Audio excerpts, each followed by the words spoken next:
শাম হচ্ছে নবীদের পবিত্র ভূমি, যেখানে ইতিহাস, আস্থা ও ভবিষ্যৎ একসঙ্গে রয়েছে। হাদিসে বাইতুল মুকাদ্দাসের কথা বারবার উচ্চারিত হয়েছে ভবিষ্যতের এমন এক কেন্দ্র হিসাবে যেখানে ঘটবে সিদ্ধান্তমূলক যত ঘটনা। আজ আমরা সেই হাদিস থেকে গুরুত্বপূর্ণ ভবিষ্যৎবাণীগুলো শুনে আসব।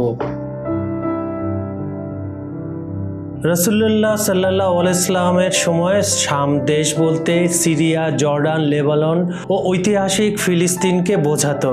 হাদিসে বাইতুল মুকাদ্দাস ও আশপাশের ভূমিকে কেন্দ্র করে ভবিষ্যতের ঘটনার ইঙ্গিত আছে।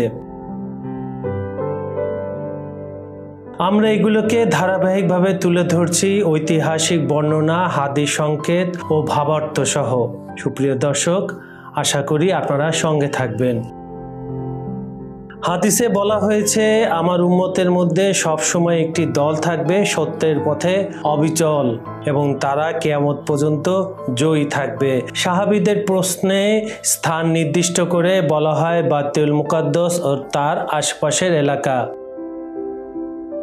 প্রথম পর্বের হিজরত পরবর্তী সময়েও আরেকটি বিশেষ হিজরত হবে। হাদিসে বলা আছে, শাম হবে তাদের অবস্থান, তারা হবে মর্যাদায় উৎকৃষ্ট।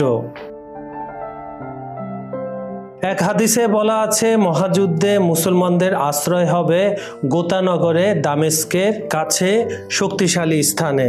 ঐতিহাসিক কল্পনা শক্তি অনুযায়ী এটি হবে তাদের সুরক্ষা কেন্দ্র। হাদিসে কিয়ামতের পূর্বে এক সংঘর্ষের ইঙ্গিত আছে, যেখানে শত্রুরা আত্মগোপন করবে এবং পাথর গাছ তাদের বিরুদ্ধে কথা বলবে।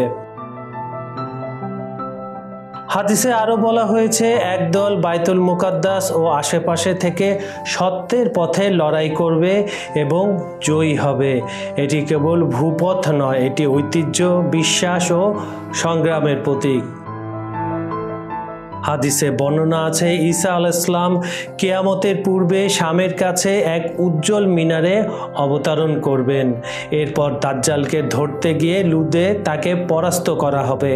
এটি ধর্মীয় বিশ্বাসের একটি অত্যন্ত সংবেদনশীল অংশ। বিভিন্ন সম্প্রদায়ের ব্যাখ্যা রয়েছে। কোরআনে ও হাদিসে বাইতুল মুকাদ্দাসকে হাসরের ভূমি হিসাবে উল্লেখ করা হয়েছে, পুনরুত্থান ও সমাবেশের স্থান হিসাবে। মাইমুনার কথাগুলোতে আল্লাহ সেখানে সওয়াবের কথা উল্লেখ করেছেন। হাদিসগুলো কেবল ভবিষ্যৎবাণী নয়, এগুলো ব্যক্তিগত ও সামাজিক দায়িত্ববোধ, সংহতি ও ন্যায়ের আহ্বান বয়ে আনে। কাজল হায়দার, খবর সংযোগ।